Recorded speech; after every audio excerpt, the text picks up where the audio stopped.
今日整個葱油雞呢樣嘢，冇一隻雞可以走出我哋順德嘅。整隻雞項洗乾淨啊，屎忽啊個龍頭啊都要洗乾淨。咁咧就準備滾水就放落去。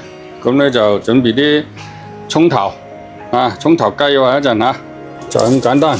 我啲薑先，葱較慢佢，放落去浸佢，唔好俾佢滾啊，慢火得啦，唔好俾佢滾。好 ，OK。起碼浸30分鐘咧。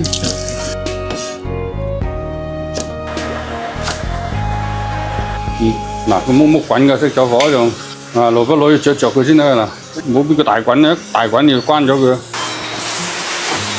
啲冰過嘅，呢啲水喺冰箱，得啦，個雞浸夠時間得啦，篤下佢啦，篤個髀啊，哇，好熱啊！好，放落冰水。冰下佢，浸下佢啦。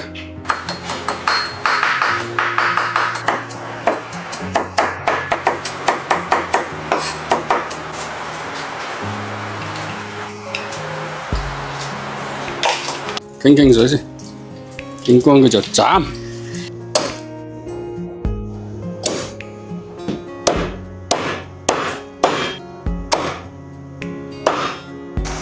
咦，好靚啊！流晒油啊！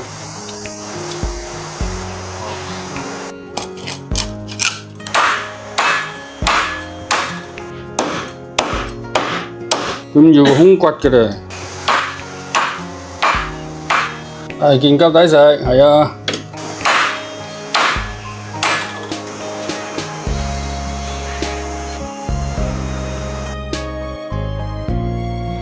好，落油。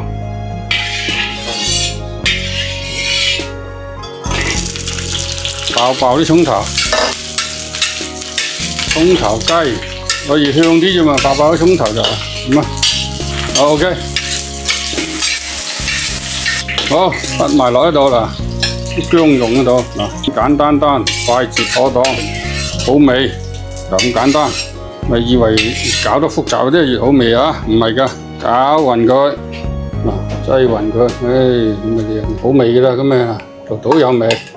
其實我哋講真啦，即係你話我樣樣識整咩？我唔係樣樣識整，而係我樣好多樣都未整過。其實就係有啲都功底咁解啫嘛，即係懂得個原理，咁咪再一路做就變通咁嘅啫嘛。如果真係樣樣識嘅咩，我又唔係廚師專業，你話我學咗幾年廚師，做10幾年廚師，咁咪梗係識啦，係咪先？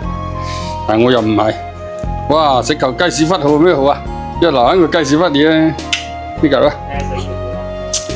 味道好極啊！唔使做鹽啊，啱晒啊，啱晒味啊！